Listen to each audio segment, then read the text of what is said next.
Imagine trying to fix a running car engine, but you aren't actually allowed to touch any of the mechanical parts with your hands. Okay, that sounds a little difficult. Right. Like instead, you can only pour different highly reactive fluids into the gas tank, and you just have to, hope those fluids travel through the system and somehow change how the engine runs. Without blowing the whole thing up, I assume. Exactly, without blowing it up. It sounds chaotic, but honestly, that is a fairly accurate representation of what it's like to treat neurological diseases. Yeah. I mean, we can't just go in and physically twist a dial in the brain. Right. You can't just, set a broken bone. You are trying to manipulate this incredibly delicate chemical dance. Yes, very delicate. And that is exactly why we are doing this deep dive today. We know you're listening right now because you are a nursing student and you're staring down the barrel of a massive pharmacology exam. We've been there. We see you. We know you are probably drowning in hundreds of flashcards right now. Yeah. So the mission of this deep dive is to help you master these neuromeds without feeling completely overwhelmed. Because once you understand the underlying biology, like the actual why behind how these drugs work, you don't have to rely on brute force memorization. So true. The central theme of neurological pharmacology is, well, it's always about balance and communication. Essentially, every medication we explore today does one of four things to the chemical messengers in the nervous system. Okay, which are? It stimulates them, substitutes for them, blocks them, or preserves them. Okay, let's unpack this, starting with, I guess, the most classic example of chemical balance in the brain, which is Parkinson's disease. Yeah, that's a great starting point. I always picture Parkinson's as a seesaw on a playground. On one side, you have dopamine, which is an inhibitory neurotransmitter, like it tells muscles to relax. Right. And then on the other side, you have acetylcholine, which is excitatory. It basically shouts at the muscles to contract. That is a perfect visual. In a healthy central nervous system, or CNS, that seesaw is perfectly level. Okay. The relax signals and the contract signals are in harmony, and that gives us smooth, coordinated movement. Makes sense. But in Parkinson's disease, the specific neurons that actually produce dopamine, they start to degenerate and die off. So the dopamine side of the seesaw just hits the ground, and the acetylcholine side shoots way up into the air. Exactly. Without dopamine to act as a brake, acetylcholine just, well, it runs wild. Wow. It's constantly firing excitatory signals, which is precisely why you see the classic symptoms of Parkinson's. The severe muscle rigidity, the resting tremors, and bradykinesia. Which is that abnormally slow shuffling movement. Right. Exactly. So logically, our pharmacological goal is just to level the seesaw back out. That's the entire strategy of anti-Parkinsonian drugs. We just need to restore the balance between dopamine and acetylcholine in the CNS. And we can tackle this from either side of the seesaw. We can either add weight to the dopamine side, or we can take weight off the acetylcholine side. Let's look at adding dopamine first. This is where dopaminergic medications come in, specifically the absolute gold standard combination, which is carbidopa-levodopa. Right. Levodopa acts as a precursor that actually crosses the blood-brain barrier and converts directly into dopamine. And the carbidopa. The carbidopa acts as a bodyguard, basically. It prevents the levodopa from being broken down in the bloodstream before it even reaches the brain. Oh, that's smart. Yeah, so together, it stimulates those dopamine receptors and increases the amount of available dopamine in the CNS. But there is a huge nursing consideration here regarding what the patient eats, right? Oh, absolutely. Because I think of the pathway to the brain like a major highway. If a patient takes their carbidopa-levodopa and then sits down and eats a massive high-protein meal, like a huge steak or something, Yeah, a lot of protein all at once. all those amino acids from the protein just flood the highway. It creates a massive traffic jam. It's a literal competition. The amino acids from the protein use the exact same transport carriers as the medication to cross the blood-brain barrier. Wow. So if the carriers are full of protein, the drug gets left behind in the bloodstream. So as a nurse, your teaching here is totally vital. You don't tell them to stop eating protein, obviously, but you instruct the patient to divide their total daily prescribed protein evenly among all their meals to avoid that traffic jam. Exactly. And you also have to warn them about vitamin B6, right? Oh, yeah. Yeah. Because that can speed up the breakdown of the levodopa before it even reaches the brain. Correct. Avoid excessive vitamin B6 intake. And on the topic of safety, you really have to teach them to change positions very slowly. Because of orthostatic hypotension. Yes, a levodopa causes systemic vasodilation. So when they stand up, all their blood pools in their legs, their brain gets temporarily starved of oxygen, and they pass out. That is a major fall risk. And another thing to warn them about, and this is one of those side effects that will totally terrify a patient if they don't expect it, is that their urine or their sweat might turn a dark pink red or red-brown color. Yeah, it looks exactly like blood to a panicked patient. I can imagine. But you have to assure them it is just the chemical oxidation of the drug. I mean, it might stain their clothes, but it is completely harmless. Okay, but what about the adverse effects that are, not harmless? Because ironically, if you give too high a dose of carbidopa-levodopa, you overshoot the seesaw and it causes dyskinesia. Yes, dyskinesia refers to those involuntary, erratic rival movements. You're basically overstimulating the system with too much dopamine. Right. You also have to watch for chest pain, nausea, vomiting, and even psychiatric side effects like hallucinations or severe mood changes. And there is a massive life-threatening red flag here regarding drug interactions. Oh, the MAOIs. Yes. If a patient takes carbidopa-levodopa while they're also on an MAOI, a monoamine oxidase inhibitor used for depression, it is a lethal combination. Because MAOIs block the enzyme that normally breaks down dopamine. Right. So if you are artificially pumping the body full of levodopa and you simultaneously block the body's ability to dispose of it, the dopamine levels just skyrocket. Which causes massive vasoconstriction. Yeah, that triggers a sudden fatal hypertensive crisis. You always have to reconcile those medication lists. Okay, so that is how we add weight to the dopamine side. Mm-hmm. But what if we want to take weight off the acetylcholine side of the seesaw? For that, we use anticholinergic medications, drugs like benzaprine mesylate and trihexyphenidyl hydrochloride. Quite the mouthful. Right. But their mechanism of action is fairly straightforward. They actively block the cholinergic receptors in the CNS. So they are essentially putting earplugs on the neurons so they can't hear the excitatory acetylcholine shouting at them. That's a good way to put it. This works really well for stopping the tremors and the excessive drooling, but it doesn't do much for the bradykinesia or the balance issues. Right. But here is the critical aha moment for anticholinergics. Acetylcholine is the primary neurotransmitter of the parasympathetic nervous system. Okay. That is your rest and digest system. It makes your mouth water, it digests your food, it empties your bladder. Oh, I see where this is going. When you give a drug that blocks acetylcholine, you are essentially turning off the rest and digest system. Which means the body turns into a desert. You get profound drying effects. Exactly. You get dry mouth, blurred vision, severe constipation, and urinary retention. Wow. So as the nurse, you have to proactively manage that desert environment, encourage fluids and high-fiber diets to keep the bowels moving, suggest sugarless gum or ice chips for the dry mouth. And because the drug stops the pupils from constricting normally to block out light, they get photophobia. They need to wear sunglasses outside. Definitely. But wait, if it dilates the pupil, doesn't that mess with the fluid drainage inside the eye? It absolutely does. When the pupil dilates, it bunches up the iris, which blocks the outflow of aqueous humor. The pressure inside the eyeball skyrockets. Oh, yikes. Therefore, these anticholinergic drugs are strictly contraindicated in anyone who has glaucoma. Giving this drug to a glaucoma patient could actually blind them. Wow. Okay, so in Parkinson's, we are actively trying to suppress acetylcholine. Right. But if we connect this to the bigger picture, we have to realize that acetylcholine isn't always the bad guy. What do you mean? While Parkinson's requires us to block it in the brain, there are other neurological diseases where the patient is desperately running out of acetylcholine. Oh, I see. And in those cases, we have to save every last drop of it. Let's talk about that, starting with the muscles. Specifically, myasthenia gravis, or MG. Myasthenia gravis is an autoimmune disorder. The body's own immune system produces antibodies that physically attack and destroy the cholinergic receptor sites at the neuromuscular junction. So the brain is sending the signal, the nerve is releasing the acetylcholine, but the muscle has, no receiving dishes left to catch the signal. Precisely. The result is profound, extreme muscle weakness. And if that weakness reaches the diaphragm or the muscles used for swallowing, the patient stops breathing or they aspirate. It is highly lethal. Wait, if the problem is a lack of acetylcholine hitting the muscle, why wouldn't we just give the patient a pill made of pure acetylcholine? You'd think that would work, but the body has a built-in cleanup crew, an enzyme called acetylcholinesterase. Okay.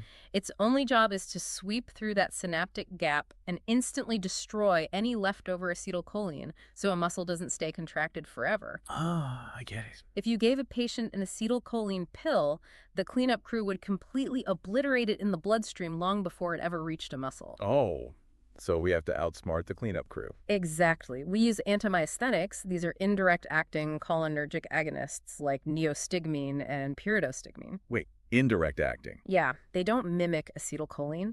Right. Instead, their mechanism of action is to temporarily bind to and block the acetylcholinesterase enzyme. By neutralizing the cleanup crew, any little bit of acetylcholine the patient naturally produces is allowed to just sit there and accumulate in the junction, Yes. giving it a much better chance of eventually bumping into one of the few surviving receptors to trigger a muscle contraction. It's brilliant chemistry, honestly, but it creates a terrifying tightrope walk for the nurse.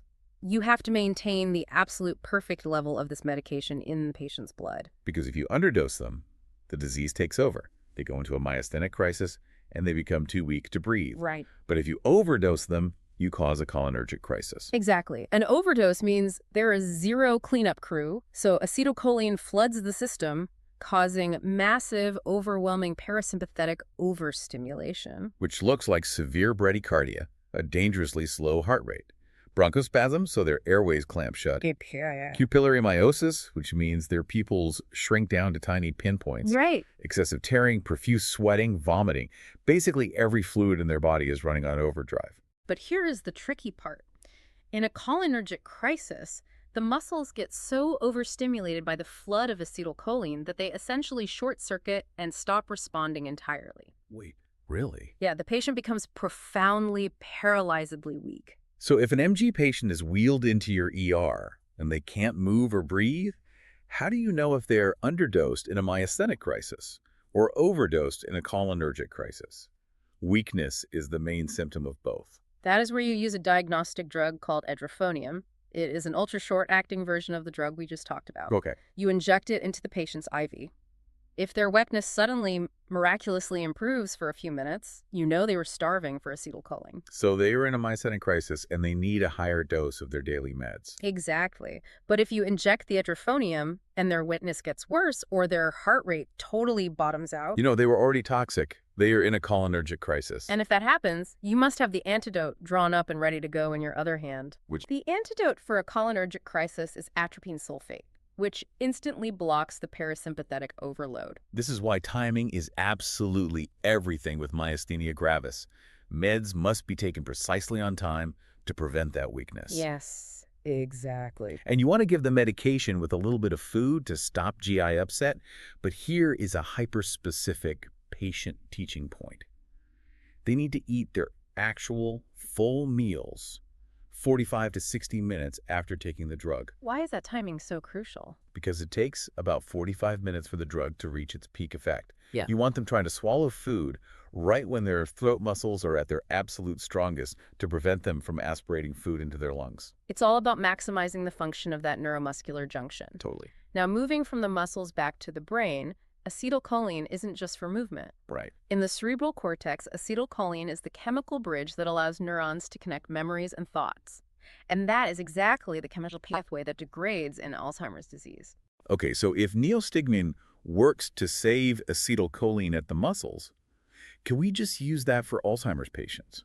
We can't, actually, because neostigmine has a chemical structure that prevents it from crossing the blood-brain barrier. Oh, I see. For Alzheimer's, we have to use specific cholinesterase inhibitors that are designed to cross into the cortex, such as donepezil, galantamine, and rivastigmine. Their mechanism of action is identical. They block the cleanup enzyme to elevate acetylcholine levels, but their target is the brain, slowing the degradation of memory. Right. But as a nurse, you have to have a very difficult, very honest conversation with the family. These drugs do not cure Alzheimer's. No, they don't. They don't reverse the damage. They just temporarily slow the progression of symptoms. Managing expectations is a massive part of the care plan. And from a practical standpoint, as Alzheimer's progresses, the physical neurology of swallowing becomes uncoordinated. Right. Swallowing a pill becomes a lethal choking hazard. Which is why rivastigmine is such a useful drug here. It comes in a liquid solution, and even better, it comes as a once-daily transdermal patch. Oh, that's incredibly helpful. You stick it on their skin, completely bypassing the throat. But because we are artificially raising acetylcholine, we still have to monitor for those parasympathetic side effects. Exactly. Even though it's targeting the brain, it can still cause systemic bradycardia, fainting spells, and GI upset. You are constantly monitoring their heart rate. Okay, we've spent all this time trying to squeeze more activity out of sluggish neurons or save chemicals that are degrading. Yeah. But what do you do when the brain goes to the exact opposite extreme? When the neurons just won't stop firing? We are talking about seizure disorders. A seizure is an electrical storm. Right. A cluster of neurons begins discharging chaotically, and that abnormal electrical activity rapidly spreads to adjacent healthy neurons. Here's where it gets really interesting, because if you want to suppress that electrical storm, you have to use anti-seizure medications, but their therapeutic windows are famously, terrifyingly strict. Very strict. Let's look at the Hydan twins, like phenytoin. Phenytoin suppresses abnormal neuronal firing by altering ion transport in the cell membrane. But to your point about the strict window, the therapeutic serum range for phenytoin is only 10 to 20 micrograms per milliliter. Just 10 to 20. Yes. To put that into perspective, if a patient accidentally takes just a fraction too much and hits, say, 35 micrograms, their central nervous system essentially starts shutting down. Yeah, you see severe ataxia, meaning they stagger, like they're heavily intoxicated, their speech slurs, and they develop nystagmus, which is this rapid, uncontrollable jerking movement of the eyes. Wow. And administering phenytoin intravenously is equally precarious. It has to be diluted exclusively in normal saline. Right, no dextrose. If you try to mix it in a bag of dextrose, the chemical pH clash causes the medication to immediately precipitate. It literally turns into tiny, solid crystals right there in the IV line. You're shooting microscopic rock candy into a patient's vein. Exactly, and you have to infuse it incredibly slowly, no faster than 50 milligrams per minute, Why is that? because it acts as a massive cardiac depressant. If you push it too fast, their blood pressure bottoms out, and they go into a cardiac dysrhythmia. Beyond the acute administration, long-term oral use of phenytoin brings unique nursing considerations. It stimulates the fibroblasts in the gums, causing a condition called gingival hyperplasia. What it means. The gums become red, overgrown, and they bleed very easily. Patient teaching must emphasize rigorous oral hygiene with a soft bristled toothbrush. It also causes blood dyscrasias, meaning it suppresses the bone marrow, dropping their platelet and white blood cell count. It's highly teratogenic, meaning it crosses the placenta and causes severe birth defects. And crucially, it ramps up liver metabolism, which actually destroys birth control pills faster than normal, rendering them ineffective. That is a vital conversation for any patient of childbearing age. Definitely. And for our critically ill patients receiving enteral tube feedings, the actual formula of the tube feed physically binds to the phenytoin in the gut, completely blocking its absorption. Wait, really? Yeah, you have to stop the tube feed for a set time before and after giving the oral medication, or their blood levels will crash and they will seize. It's all about precision. Now, another class of anti-seizure meds is the immunostilbenes, like carbamazepine. Its therapeutic window is 3 to 14 micrograms. And similar to phenytoin, the massive red flag for carbamazepine is blood dyscrasias, specifically a granulocytosis. Which is a fancy medical term meaning the drug has completely wiped out the patient's white blood cell factories in the bone marrow. Exactly. You are constantly monitoring their complete blood count.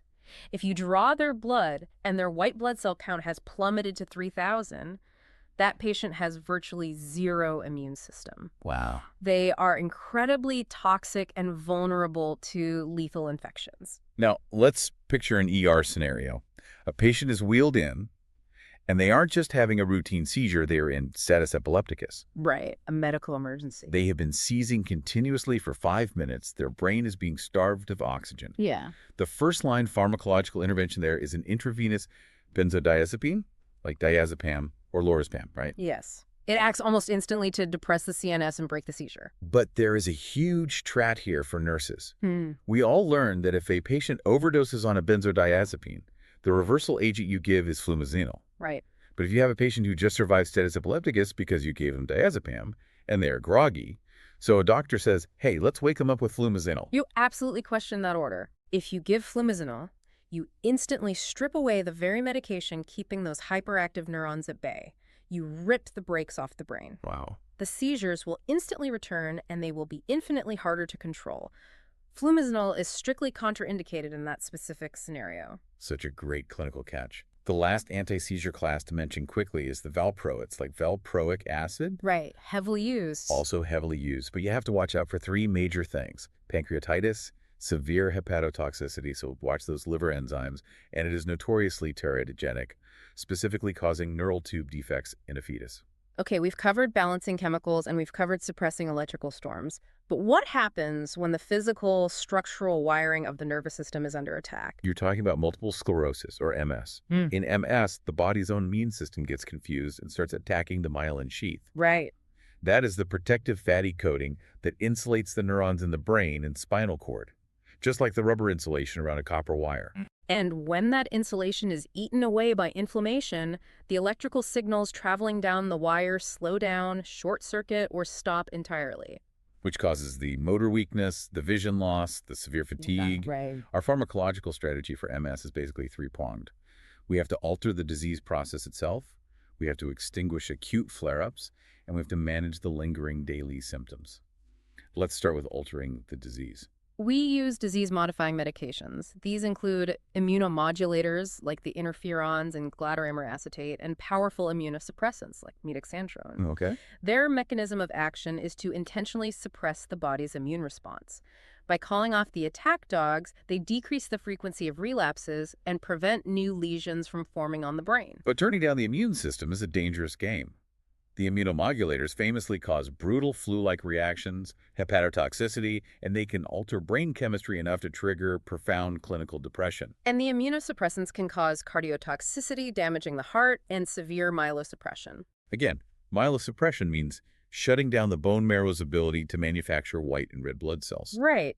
The patient becomes highly susceptible to infection and anemia. They require constant, rigorous lab monitoring. Now, when a patient actually has an acute relapse, meaning fresh inflammation is actively chewing up new myelin, right now, we don't just rely on those daily modifiers. We bring out the heavy artillery to extinguish the fire. We hit the systemic inflammation hard with intravenous high-dose glucocorticoids like methylprednisolone. And finally, there's the reality of living with the permanent nerve damage that has already occurred. Because MS can damage nerves anywhere in the CNS, the symptom management is basically a full-body pharmacology review. Oh, absolutely. If the damaged wires are misfiring and causing shooting, burning neuropathic pain, we actually bring back our anti-seizure meds like gabapentin or carbamazepine to calm those specific nerves down. And if the nerve damage paralyzes the bowel, you are administering bulk-forming laxatives like psyllium or stool softeners like docusate. If they suffer from the crushing, debilitating fatigue typical of MS, we might use a drug like amantadine to stimulate the CNS. It really requires you as the nurse to look at the whole patient. Exactly. You are managing the neurological fallout across every single organ system. So what does this all mean? For you, the nursing student, sitting at your desk trying to memorize all this for your exam, it means realizing that neuropharmacology isn't just a random list of side effects. No, it's not. It's about manipulating the environment of the neuron.